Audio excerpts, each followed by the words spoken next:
This episode is sponsored by the Academy for Virtual Teaching, a community of creatives building proficient, profitable, and professional online teaching businesses. Adding online education into your business is a no-brainer for adding passive income. But what if you're tech challenged? What equipment do you really need and how do you use it? How do you edit video? Where do you find an audience if you're a beginner? It can be overwhelming. Take a deep breath, relax, and let the Academy for Virtual Teaching walk you through every step of the process. Their virtual teaching masterclass starts on September 12th. It's a live, hands-on course with all the information you need in one place. They've got a plethora of practical tutorials on how to use all that technology, along with weekly coaching sessions at different times to accommodate international time zones. And they include extra lessons on marketing, website development, and business organization and administration. There's so much there that even experienced online teachers will find lots of ways to up their virtual teaching game. Head over to a4vt.com and see what they have to offer. That's4vt.com. Come join the most supportive community you can imagine and start building a business teaching what you love. Thank you so much, the Academy for Virtual Teaching. And now here's the show.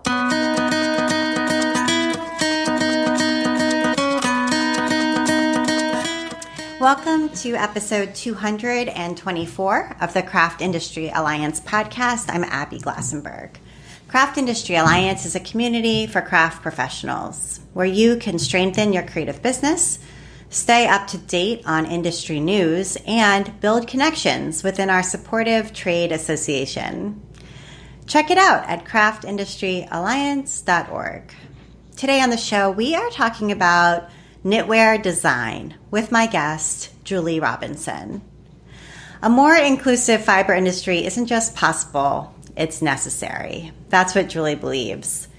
Designer and educator Julie Robinson is leading through example. Julie is known for publishing fashion-forward knitting patterns in an inclusive size range, and her courses on the creative and technical aspects of knitwear design are training a new generation of technical editors and knitwear designers how to do the same. Julie has spent over a decade in New York City working as a fashion designer and product developer for top brands. A lifelong crafter, Julie was inspired to pursue a career in fashion to learn everything she could about making clothes. Her curiosity has led her to work on a wide variety of products, including sweaters, dresses, socks, and even augmented reality costumes. And now she's sharing what she's learned from her career in fashion with fellow fiber enthusiasts. Julie Robinson, welcome. Thanks for having me, Abby. Yeah, it's great to have you here. I'm really excited to talk to you and learn more about your career. You said in your bio that you've been a lifelong crafter. Me too. I think a lot of people listening to the show can relate to that. So tell us a little bit about where you grew up and what you were like when you were a kid. So I grew up in the suburbs of Detroit, Michigan, and I have some very supportive but not very artistic parents. They like to say that they're not creative, but I don't think that's true at all. They're both automotive engineers. So they were always really supportive of me and my interest in the arts. And so one day when we were out at Borders bookstore and there was a kids knitting class and I was obsessed and I had to go and I had to learn. And my mom's like, all right, let's do it. And so she bought me some needles and yarn and, I kind of got to work. And that was like the beginning of my craft journey, really. Wow, that's so cool. I had no idea that they taught kids beginner knitters at the bookstore. That's great, though. What a cool introduction. Yeah, they used to have like a lot of events out there. So, yeah, we would go to the bookstore a lot, obviously, and just kind of hang out and browse. And, so that was like my introduction to knitting. My mom had done some crochet when she was younger, and it wasn't something she really stuck with, but we had some books. So she's like, here, have these books. And I was like, ugh, these are old from the 1980s. Ew. And so I was always on the lookout for things that I thought were like cool and more meant for me. And so I was always kind of coming in and out of knitting and sewing and that sort of thing as a craft when I was younger. And when I got to high school, it became a little bit more serious, right? Because all of a sudden my mom's like, you're not growing anymore. You don't need new clothes every year. And I'm like, but what if I want to become a different person? What if I want to put on a new identity, you know? And so this was around the time where there was lots of live journal communities that were centered around things like t-shirt surgery. And there was, craftstir.org was pretty big, and knitty.com, of course. And that was kind of like my world, was learning craft online. So I know a lot of people have the experience of their mom or some other, typically woman in their life, who has, showed them how to do a craft. And it's all about this bonding. And for me, my introduction to craft was largely through the internet. So that's always been really central to my identity as a maker, is this online community component. Yeah, RIP Live Journal, because like Craft Girl, I don't know if you were on Craft Girl, but that was a live journal that was like all about like sharing, what you were making. And before I had a blog, that's where, that and Craftster were like the two forums. So I hear you with the online connection. I think that's really important. And, I'm thinking about knitting and sewing, really, both of which are pretty complicated crafts when you get into the sort of past the beginner stage and into the nitty gritty of it. And it can be hard when you don't have a mentor in person to help you.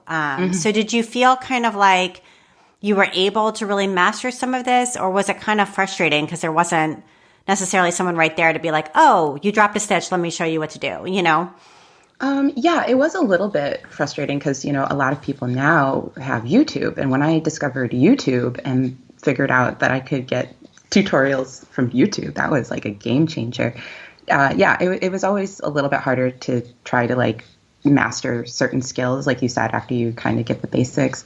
I had a few people I was able to rely on for some sewing guidance, but not so much the knitting. And actually the knitting was interesting because I ended up teaching myself a lot of stuff just by like feeling it out, because when I was really young, right, I had this one lesson and then I didn't have them anymore because this wasn't like a weekly or monthly thing. It was like a kind of one-off event. And so I had that woman, and then I had like these, books with grainy photos and just my memory of what she taught me. So I was always like knitting backwards and, just making a mess. And I worked on like the world's longest swatch for so long, just trying to figure out how to do these stitches right. So it was definitely a slog at the beginning. But I was able to get some help from people at like some local craft stores, eventually kind of helped me out and started setting me on my path. And then, of course, by the time I was in high school, I had kind of decided that I wanted to pursue fashion as a career because I really liked working with these textiles and, like I said, like creating these new identities for people. That was something that I found really interesting. So I decided to go to New York City and study fashion design. And once I got into fashion school, then you're just surrounded by people who are so accomplished and so good at what they do. And, all of a sudden, you get kind of out over that learning curve of the basics. And all of a sudden you're just like a rocket ship, just going a million miles an hour, just being surrounded by creative people and trying to come up with new and interesting ideas. So were your parents psyched about you deciding that fashion and making and designing clothes was your career, or where? Oh, they were terrified. I was going to say, most people I talk to for this show who do go to art school, or maybe don't go to art school but wanted to, are sort of discouraged at 18 from plunging in head first. But it sounds like you went for it. I went for it, and like I said, my parents were always so supportive of me, and always have been, and like to the point where I decided I wanted to go to fashion school, and I ended up only applying to 2 schools. I applied to FIT and I applied to Parsons, and I was kind of like, well, wow, my work here is done. Yeah, I mean, that's it. Like, just you knew what you wanted. Yeah, those are the places I wanted to go. I think I had started an application to like one other school, and then I went to portfolio day and I was really turned off by the rep that they had there. So I was like, I'm not going to finish that. But yeah, I applied to two schools and I didn't really grasp a lot about the application process. I found out later. But yeah, like my dad told my dentist, our family dentist, that he was very nervous about what if I don't get into either school, right? Because I only applied to two. I didn't hear about this until after I had gotten my acceptance letter, and I heard it from my dentist. So like that's like the level of support that Yeah, good for them. That's great. White knuckling it. Yeah, Being so like, what can we do to help?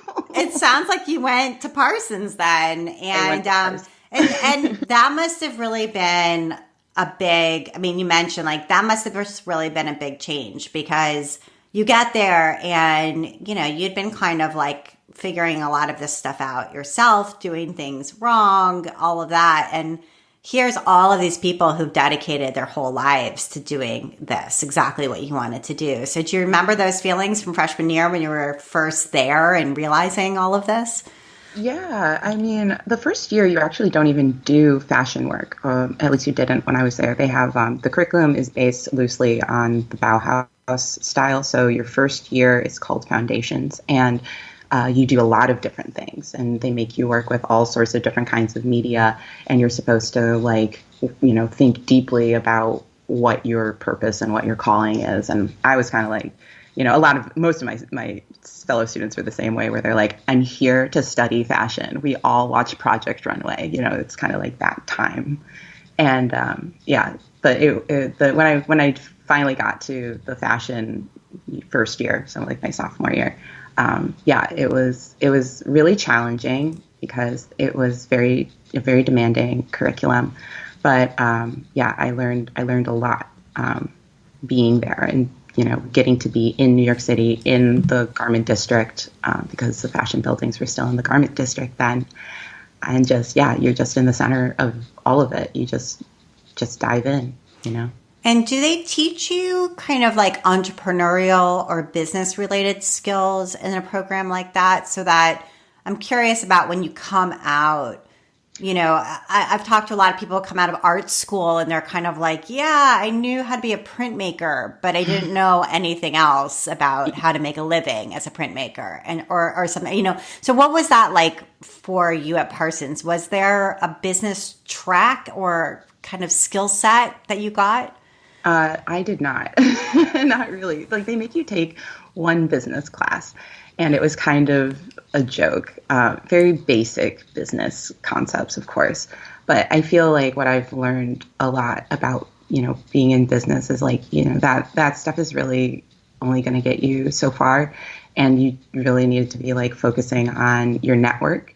And so things like that were not really explained well. So yeah, I think they trained you very well in the like things like how to make a garment, right? Which is fun, something I like to do. A lot of my classmates did not like to do that, but I thought it was really helpful to me, right, as an artist and as somebody who just likes this stuff. But it's not something that I do every day. Yeah, so when I came out of school, I felt like I kind of figured it out while I was in there, thankfully, but the things that they were training us to do is not the things that I was asked to do in my job day to day. Like, going through the Parsons curriculum, you basically pretend to be the creative director of your own line, right? It's all about you finding who you are and presenting your vision. But working in fashion is actually a very collaborative thing. So you'd have maybe like one group project per year or something like that. And you know how group projects go, right? So when you get into like the actual working environment, it's very different from what I was being taught. But I was able to get some good internships early on. So I learned things like, oh, it's really important to learn Adobe Illustrator and to learn it well, because that's something you're going to be using a lot, because you're going to be, you're going to need to do technical flats. And you're going to have to be able to draw them very quickly, and a lot of them. And I did that for like many, many years. So, I feel like Parsons prepared me very well to be an artist, but the job market for that is obviously like very small. And yeah, I don't think that like the business training that I got was really adequately prepared me for what I was about to encounter. I feel like I got most of my business experience just through working for some relatively small companies. And the instability of the job market that I have been in for my whole career means that I've worked at a lot of different places. So I've done a lot of freelancing. And when you do that, obviously, by the time somebody calls in a freelancer at these places, they're kind of like at their lowest. They're like really in crisis mode. So I got to see a lot of things going wrong. And I got to see a lot of things going right at other places. And I got kind of good at recognizing certain signs and, seeing how different decisions ended up playing out at different companies. And I think that's been the most helpful for me in learning about business over the last decade or so. To talk about some of the sort of jobs, it sounds like you were working with a lot of different firms after graduation, but what were some that stand out to you where you especially learned, specific skills that served you well? Obviously, my first job, I learned a lot. So I had started off doing a paid internship, and that was, intentional on my part, right? I felt very done doing unpaid internships. So I found a paid one at a pretty large firm that serviced Target primarily. But would just do a lot of white label licensing deals, that sort of thing. And my manager there, my direct manager, was so good and really helped me set up some good skills for being a freelancer and things that I still think about today in how I work, And she's like, technically, you are a freelancer, so that means, you need to keep all of your files organized, and here's how you do it, and, make sure you just reset everything at the end of the day, and, here's how we're going to work your inbox, and this is, how I want you to deliver this information to me. She was just a really good manager, and she had her systems down, and she was ready to teach them to me. So that was definitely one of the standouts.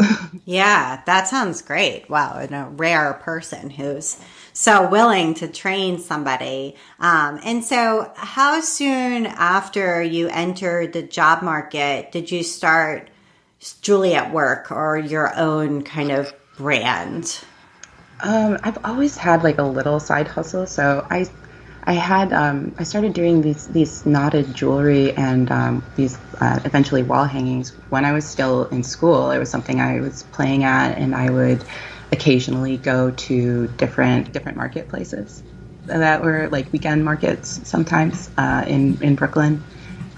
Mostly like holiday markets. So I did the Bust Craftacular. I did one of those, one of the first ones that they did. I did something in Williamsburg now. They've got like a full dedicated store now. It's kind of wild. But yeah, I was always just kind of playing at it, and I would sell a couple, and I would kind of go away and get too busy, and then I would come back to it. And then, I would just kind of I would go in cycles, right? Depending on how much time I had, but I was never really like invested in it. Right. Because you had a day job during that time. So it was hard to balance. And it's hard to do. Yeah. And can you describe this knotted jewelry and wall hangings that you're making? Because they're like rope, but they're made with fabric. Is that right? Yeah. So they're covered in fabric. I don't even remember exactly how I got the idea, but that's what I did. I saw this like monkey paw, like there's like this knot that looks like a circle basically. And I saw it at a store, and I thought that was really cool. And so I decided maybe I would try to tie it. I still have not done it successfully, but I saw that, and I got a book from the library about how to tie some different decorative knots. And I started thinking like, oh, this would be really cool if it was like really big or something. And but I want it to be luxurious and beautiful. And so I was like, oh, okay, well, what if I covered it in a fabric? And I started searching eBay for vintage kimono fabrics and bought a couple, and that's how I made my first few samples. But yeah, they're all using different knotting techniques that are either like common in decorative knotting or in like nautical uses. And the core, is the core rope or is the core fabric? The core is rope. Technically, it's like a really thick cord that I got from like a trim store. It's like full of cotton, and then it's kind of got like a loose cage around it, like cotton cage. But I've been kind of moving away from that. I haven't been putting much effort into it. Yeah. This was kind of the first foray into having your own vision, your own business. And like you said, you did some markets. And they, by the way, they're like these pieces, the jewelry ones, they're finished with like jewelry findings and things. So they really look like a statement necklace that you would wear or something like that. I want to take a minute now to talk with our sponsor, Lyric Kennard of the Academy for Virtual Teaching. Hi, I'm Lyric Montgomery Kennard, and I'm here with the Academy for Virtual Teaching. And what is the Academy for Virtual Teaching? It's a community of colleagues. We are teachers who are constantly striving for professional development online as we offer our workshops to people all around the globe. That's awesome. And what if you're someone who's like, yeah, I would love to teach online, but all the tech just feels like super overwhelming to me? It can be completely overwhelming. There are so many choices, and the equipment you use and the software and the way you use it kind of depends on what it is you need to teach. We have the most amazing class coming up. The Academy's Virtual Teaching Masterclass is kind of our capstone offering. We take people who want to build a business teaching virtually, whether it's live Zoom workshops or creating your own on-demand courses and everything in between, and show them how to run every step of the process. We start at the very beginning, from how to plan your courses to taking inventory of what you already have, which we always encourage people to start with. Start easy. Start where you are. It's not that hard. And then we talk about equipment and how to use it, how to film, how to edit video, and we go on to all the business aspects, websites, marketing, newsletters, administration, contracts. It's pretty much an A to Z coverage of everything you need to build a virtual teaching business. It's so fabulous. So tell us where we can go to learn more. You can find us at A4VT. That's A, the number 4, VT, the Academy for Virtual Teaching. Wonderful. Thanks so much, Lyric. It's been a pleasure. Thank you. Thank you so much, Lyric. And now back to my conversation with Julie. And then how did you sort of get back to the knitting and knitwear design? Yeah, so in like around 2018, I think I just decided I wanted to make myself a sweater. And I had like done a top-down raglan before, very simple, based it on some shirt that I already had. I would like measure that, and I just kind of went for it, free-handed it. But I started designing something in my head, right? And I couldn't find anything that was like that. And so I was like, okay, well, maybe I can design another sweater. Actually, I have all of that knowledge. It was kind of like hit me. For some reason, I didn't think that was something that I could do until that point. But yeah, I was like, you know how to draw a pattern. You know how to make a garment. You can write a knitting pattern if you wanted to. And so I was like, okay, yeah, I'm going to make this sweater that I have in my mind, and I'm going to write it down, and I'm going to submit it to knitty.com, because why not? And they accepted my submission, which my teen self was like freaking out. Like, oh my gosh, my sweater is going to be on knitty.com.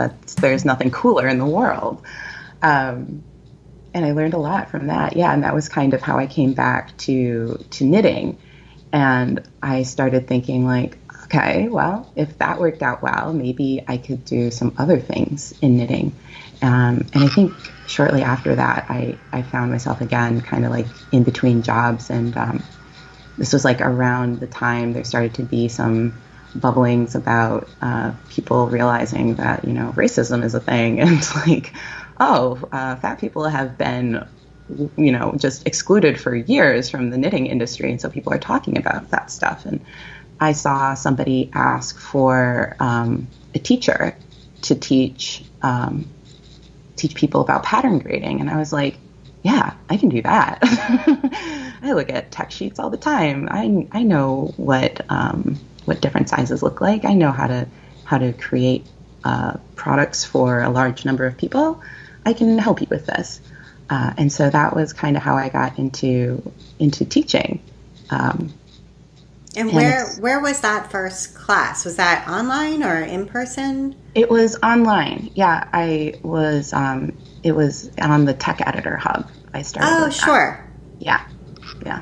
So I put together a class, and we were together for a couple years, like about two years. I think the class ended up coming out in like 2019, fall of 2019. Earlier this year, I decided to go solo. I have a bunch of ideas that I wanted to do for my class, and where I wanted to take it, and some new classes that I wanted to offer. And so I thought it would make sense to kind of put it all under one place, just bring all of the things that I'm doing together. So that's kind of where I am now. Okay, right. So how did you come up with the name of your business and your website, which is Julie at Work? Because I think it's really cute. Oh, thank you. I started doing Julie at Work when I was still working on my the fabric jewelry, and I had a different name that was really embarrassing, so I won't tell you. But I wanted to like rebrand my Instagram first. I was like, I don't know what I want the name of my business to be, but I just want this to be like a place, like my portfolio site, basically. Like whatever I make, whatever I do, this is where I'm going to put it. So this is Julie at Work. Then I just decided like, that's pretty catchy. Maybe I'll get that for my website too. And then again, right, like everything, I like everything under one roof. I like to try to keep it simple. Yeah, I think that's a good choice because we just talked about you pivoted from creating jewelry, handmade jewelry, to creating classes for knitwear designers on pattern grading, which are two really different things, both of which you are skilled to do. But the Julie at Work umbrella contains all of that. And, if 10 years from now you became a ceramicist, it would still do the same. Exactly. Yeah, which is smart. I think it's a little bit harder to shift around when you've named it something that's like, rope jewelry, and it's difficult to figure out. Yeah, absolutely. So, okay, so that's pretty cool. And the pattern grading, it sounds to me, I'm not a knitwear designer, but I do, create sewing patterns and sew sewing patterns from time to time as well. And, I feel like grading is a very specialized skill. It's something that, you can learn to knit, you can learn to knit well, you can learn to design.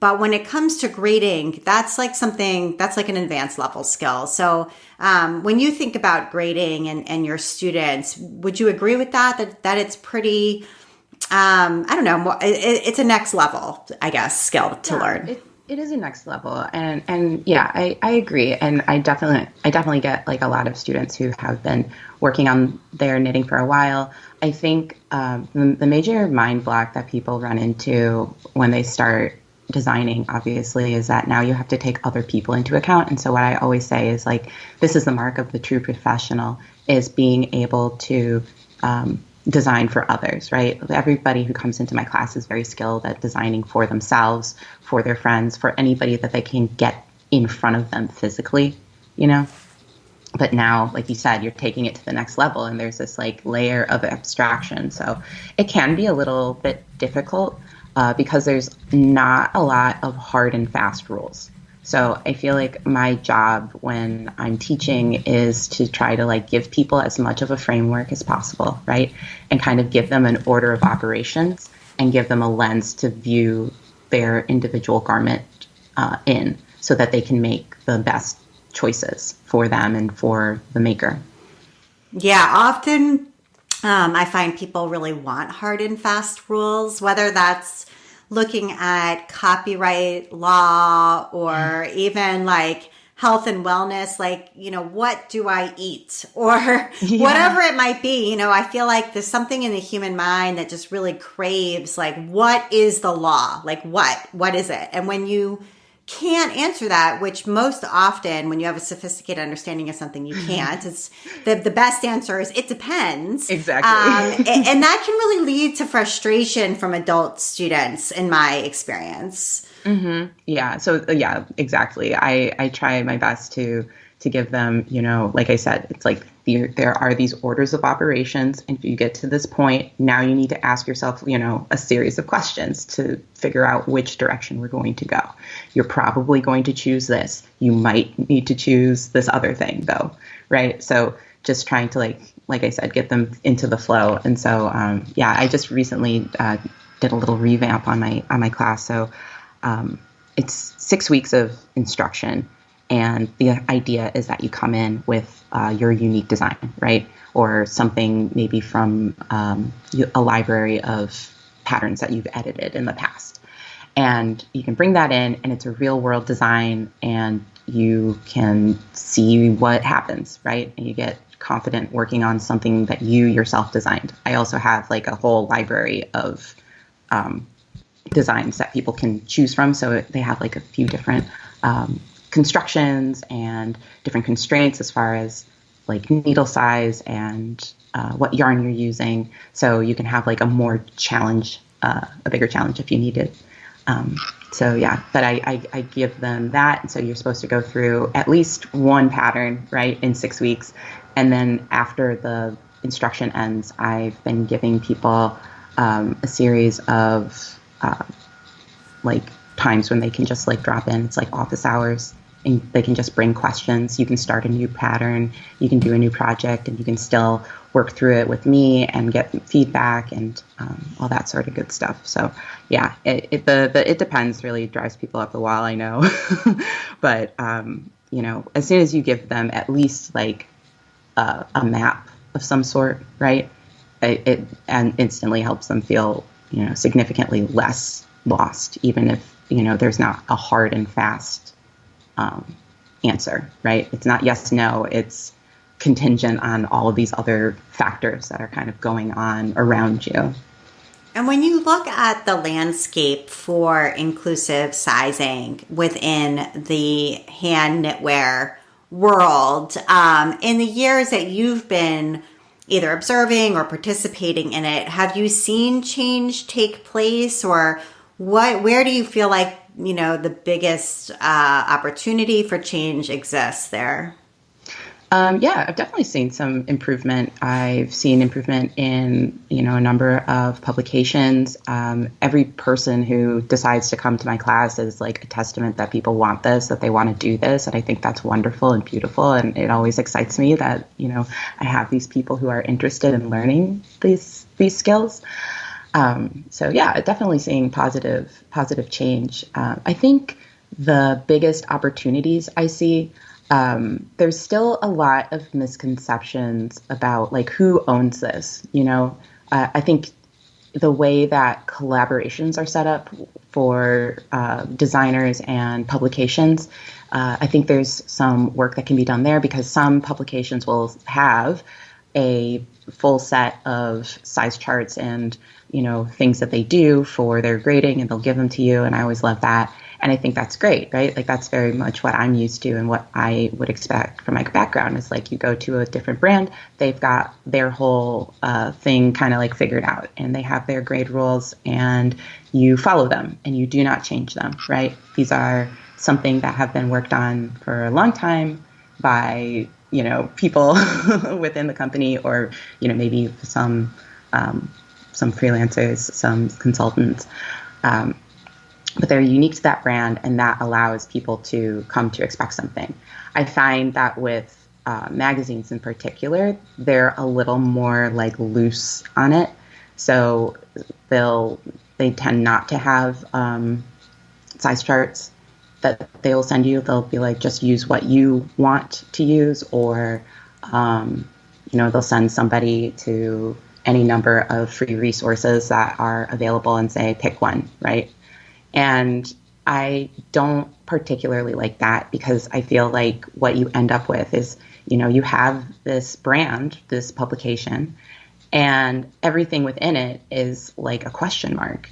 So even though it's been edited, there's not like a uniformity of fit, of body type, I think that's why a certain kind of person really likes this indie pattern movement, because you get used to a certain person's way of designing, and there's certain characteristics that come up again and again, right? So I know there's like one person, they've got notorious little bird arms, and people are like, I love her designs, but I always have to increase the bicep, but there's like a consistency there, and that's part of why people like it, right? So even though you have to do this modification every single time, you're expecting to make that modification, and that you'll have to do it.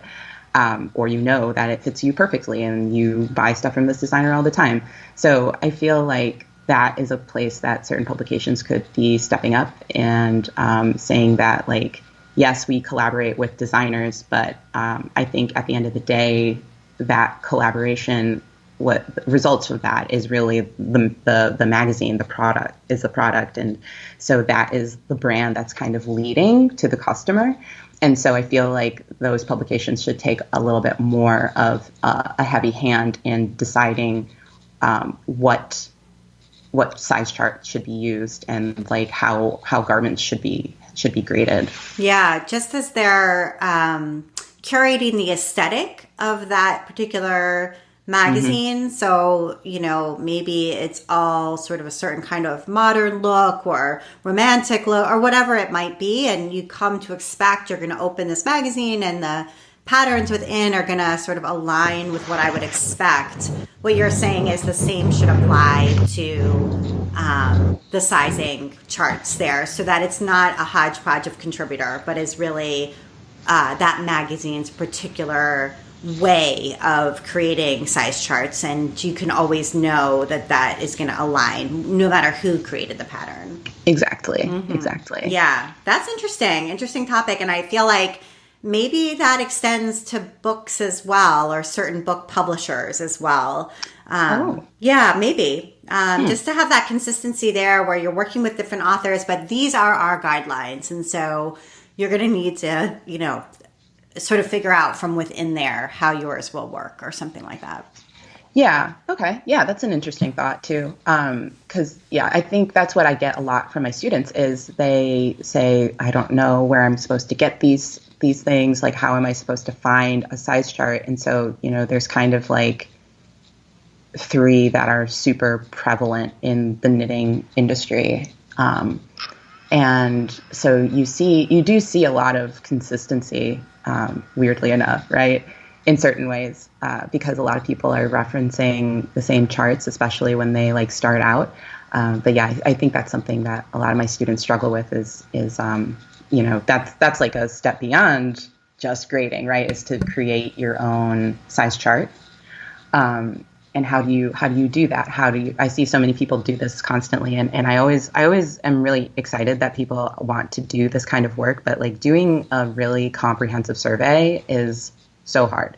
And, even getting a couple hundred people to respond to your request can be a difficulty, right? So it's very hard, I think, for a lot of people who come into here and they are very proud of themselves and very proud of their work and they want to do a great job, but they just don't have the resources necessary to like do like real investigative, like science projects, basically, to like put together a size chart or something like that. But there are a lot of resources that are available out there, and I try to like steer my students to them. And there's like a lot of ways that people in the fashion industry go about. Sure. So you don't have to start from scratch. I mean, you don't have to start from scratch. Right. No. These bigger brands aren't starting from scratch either. You know, there's resources out there, but if you haven't worked in the industry or had sort of professional training there, it can be difficult to even realize what's available to you. So, definitely. So that's super valuable to introduce people to. And you're also somebody who is very aware of trends. You wrote a really great trends piece for your own site, and then I asked you if you would create one for our site as well about knitwear trends, and it was really popular, that piece. So I appreciate that you did that for us, and love to do it again down the road. But being able to observe trends and understand what's coming, obviously before it comes, kind of like predicting the future, is hard to do. It's certainly very in demand. You know, we had a session with Trisha Malcolm at H&H Americas about trend forecasting.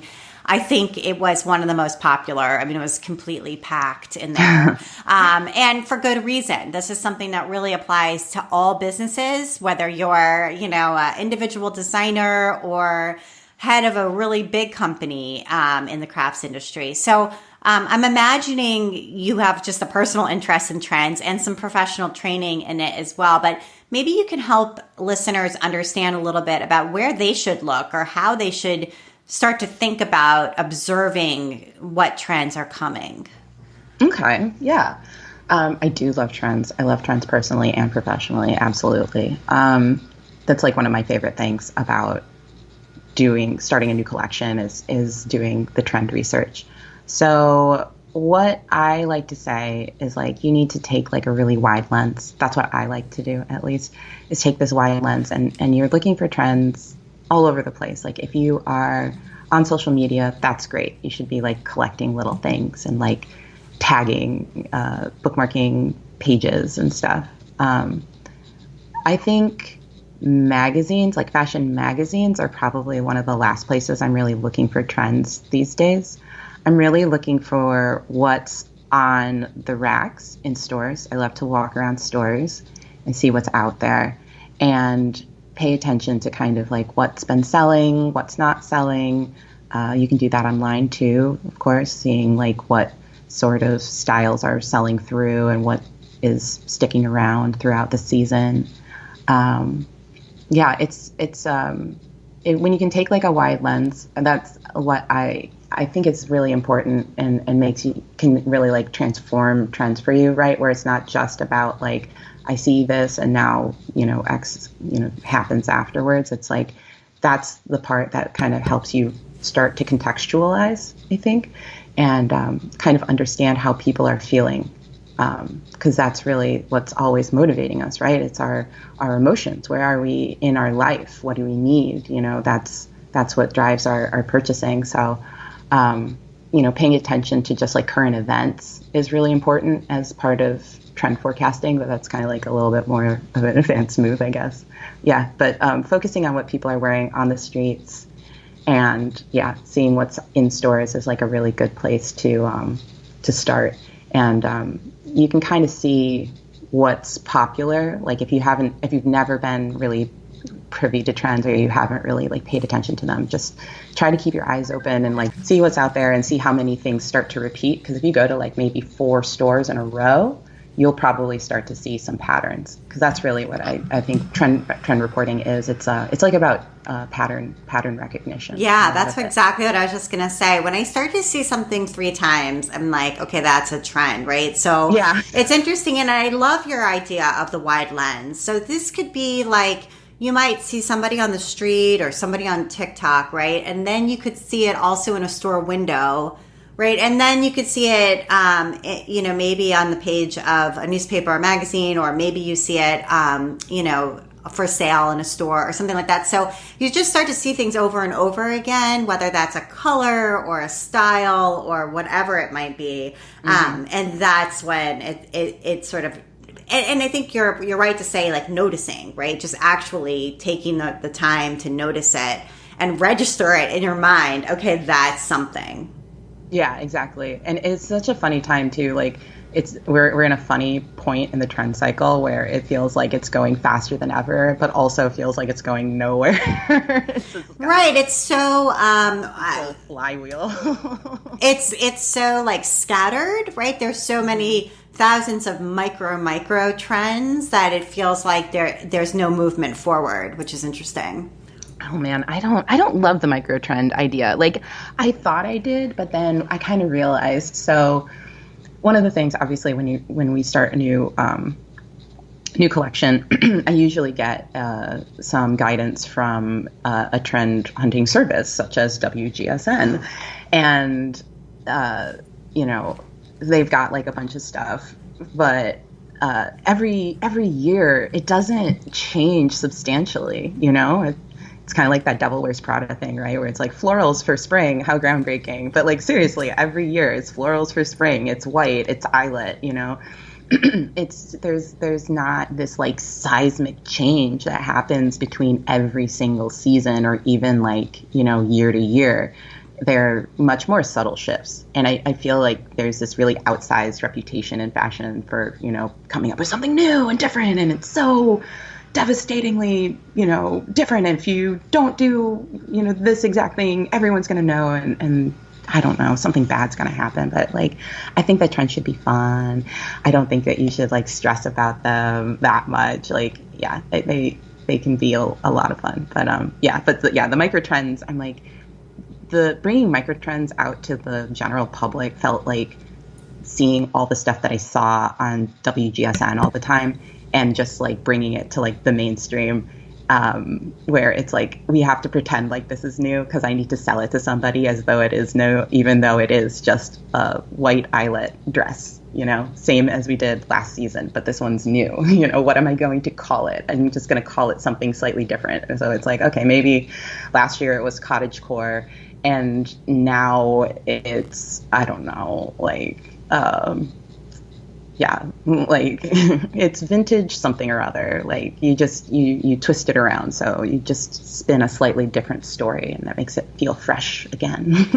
And when it comes to diversity within the knitting community, the hand knitwear community, you mentioned at the start in your intro that, this is a idea that is really important and crucial to you and your mission and your work. It's certainly something that's been on, I think, all of our minds for several years, if not longer. And have you seen some changes, some positive changes there? And kind of the same sort of question regarding inclusive sizing. Where are some of the opportunities that still exist there for more shifts?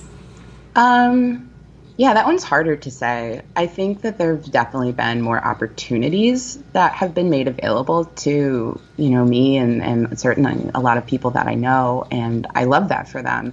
I think the feeling that I've been getting from a lot of people in my circle is that they're always just like a little bit worried about being tokenized at this point, because like a lot of these opportunities that we get still really frame you as an other. It's like, okay, you're a knitwear designer, but you're a Black knitwear designer. Okay. And I'm like, listen, I'm a Black woman in America, like, love that for me, but I'm here to be a knitwear designer first, and so, like I will represent myself all day, every day. I cheer for Black women all the time, but like, if I get like the feeling that somebody wants to like just work with me because I am quote unquote diverse, like that's weird, man. I'm not about that. I think it's a really tricky question, and it's a really hard, situation to be in, right? Because it's all about context, and it's all about like what kind of relationship have we had before, and what exactly are you asking me to do, right? There's a joke among a lot of like Black creators. This is like completely outside of craft industry, but rates double for February, right? Where it's like, if you can't call me any other time of the year, but you call me for February, like that's a problem. I don't know. It's a hard thing to say about like what to do exactly, because like, you know, diversity in this way is not actually like my mission at all. That sounds weird. That sounds very bad. I I am not. I do not style myself as like a diversity inclusivity expert. You know, Sure. like Yeah. my experience is my own basically, and I don't wish to be like yeah, like I don't wish to be the representative of all Black makers and stuff like that. Um, yeah, I'm not really sure what the answer to that is. Like, I think it's important to have spaces that are, you know, for, by, and for minorities. Um, but like, as far as businesses, like making sure that they have inclusive hiring processes, like, you know, I don't exactly know what to tell you. Like, that's not my ministry. That's not my area of expertise. I'm just like, I don't know, shout your message as far and wide as you can and read every resume. That's my hot tip. Yeah. Yeah. No, I think that that's helpful to hear. I think that all of those reflections are really helpful to hear. So thank you for sharing them. You know, it can be uncomfortable to talk about, but I still think Oh, it's so important to talk about. it's super important. So yeah. So thank you. And I know you have a new project that you're working on, and it's going to be a new online class. You mentioned earlier about your pattern grading boot camp online class, and now you're working on one that's going to be more focused on sort of the creativity and the design process, which sounds a little bit more getting back to your roots at Parsons, or sort of tapping into your voice and creative voice and things like that. And that's certainly a topic that a lot of people want to learn more about. Yeah. So yeah, the idea with this is, like you said, it's going to be more about the creative part of the design process. So, you know, pattern grading bootcamp picks up when the item has been designed and you have your sample ready, and now you want to turn it into something that everybody can make, right? But there's a whole lot of work that goes into getting up to that point. So that's what this new class is going to be about. And I'm excited because I'm going to plan to roll in some of the stuff we were talking about earlier today about trend research and how to evaluate your ideas and how to like make sure that you are coming up with great ideas, how to organize them, how to iterate on them, and how to kind of pick out what the really good ones are. What do you think that people will really like? Yeah, that's a great idea. And, you know, one of the things that I've noticed over many years of working with creative business owners, and myself included in this, is that sometimes the thing that you want to make most isn't necessarily the thing that's going to sell the best. And sometimes it is. Oh, yeah. And sometimes you make it anyway and produce it as a pattern to sell anyway, just because it makes you happy, even if it's never going to sell become a bestseller for you. And then there's other times when you hit on something that just goes crazy and takes off, and, you know, everybody seems to want it, and you're sort of like, oh, that's not even my favorite thing, but it seems like everybody else just loves it so much. And now I have to make part 2 because it's like, got to have a sequel or something, you know, because it's so popular. So it can be so tricky when you're an independent maker and designer to sort of balance those things of what do you love, what speaks to you and is true to your style, and then what's going to sell, you know? Mm-hmm. Yeah, balancing that. Yeah, I'm so glad you said that, because, yeah, that balance is like what separates a hobby from a business too, right? Where you can make something for yourself and it might be wildly popular, like you said. And if it is, then, oh my gosh, I'm so excited for you. That's awesome. But the likelihood of that happening is relatively small, especially if you are lacking, as I am, in like marketing. That's been my big push this whole year, is learning how to market myself. But yeah, it's so hard, right? To have people be like, I poured my heart and soul into this. I would like to sell it. And then look at what they made and be like, I don't know about that, you know, like, yeah, that's exactly the sort of thing I want to help people like get out of and like break through, because it really breaks my heart sometimes to see people who spend a lot of time developing a product and then trying to figure out if they have a market for it. And I'm just like, market forces are important, right? If we're going to run a business, if we're going to be trying to make money, then that's a very important thing that we need to take into account. If you would like to make some beautiful things that please you, I also love that for you. But that, my friend, sounds more like a hobby. Yeah. And, I think you've made some really good points about professionalism, whether it's with learning grading and inclusive sizing or with finding product market fit, that the sort of piece that comes in where it's truly about being a professional and being in business is that separation between your personal self and your personal likes and dislikes, and also just taking things personally, which is so hard too with feedback, creative feedback on something, as you said, you poured your heart and soul into, versus like, this is a business and I'm looking at it sort of from a more objective standpoint. Even if it's just me in this business by myself. Mm-hmm. Yeah, exactly. I feel like coming through art school, sometimes people can be pretty mean in critique. So I'm like, listen, I've been through critiques. I've been through like 10 years of critique where, a lot of stuff I work on, it's like, this is not for me. I would never buy this. I wouldn't buy it for anybody I know, but somebody out there loves it. And so I need to make the best version of it for them. Right. And yeah. That's a group project. Yeah, absolutely. And before we get to your recommendations, because you've got some really good ones, I just wanted to also touch on some of the collaborations that you've done, because I think another really great way to build a business is to collaborate with other businesses that and that you can kind of co-market and grow together. And you've done some really beautiful ones. I'm thinking about your collaborations with Knit Collage, the Fiber Company, Neighborhood Fiber Company. You've done several different ones. So I don't know if you have any tips or words of wisdom for making a collaboration. First of all, seeking one out and actually getting it, because that's always like the first big hurdle. And then really making it work for both parties.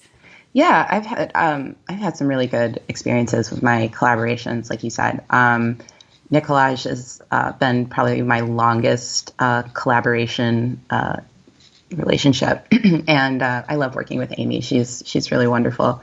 As far as how to get a collaboration, I think when you're starting out, it's kind of a numbers game.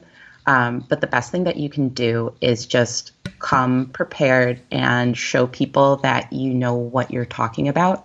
And I feel like that was very easy for me, right? Because again, I had this extensive background of doing that and like creating designs and pitching designs, so I can put together a design pitch, no problem.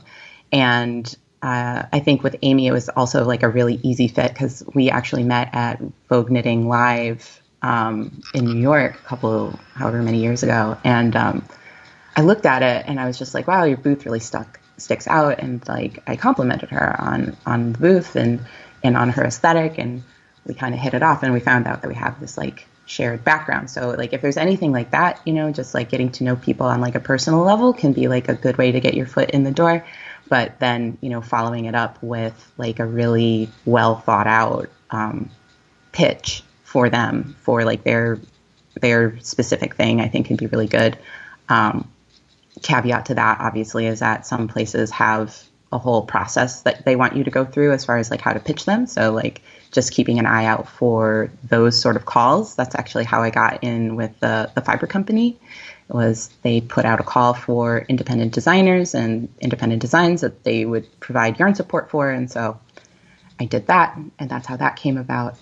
And after you do a couple of collaborations, if you fulfill your duties, then people start to like recommend you for things, right? Or people start to notice your work, and then they start to ask you to do things, which is kind of the space that I'm starting to find myself in now, where people invite me to do things.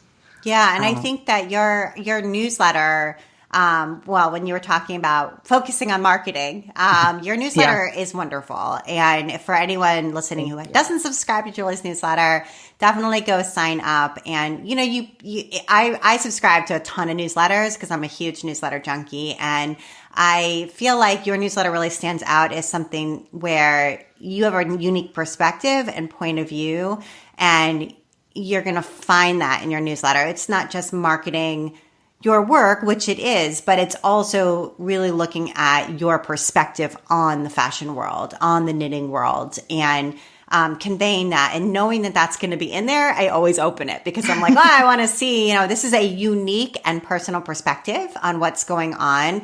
And I think that also when that lands in somebody's inbox, I don't know for sure, but I would guess that also helps to remind them, oh, look, this person who has this unique perspective is available. I could ask them to collaborate. I'm so excited to hear you say that about my newsletter. That makes me so happy.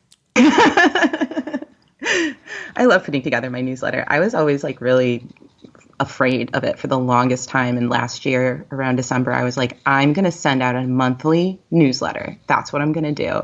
And now I love it. I love it so much. I think, my biggest thing I always say about my newsletter is like, it's not just my stuff, right? It's just things that are getting me excited. And so if you like me and you like my work, then you're probably going to also like these other things that are getting me excited. So it makes me very happy to hear that that's exactly what's happening, because that's what I want.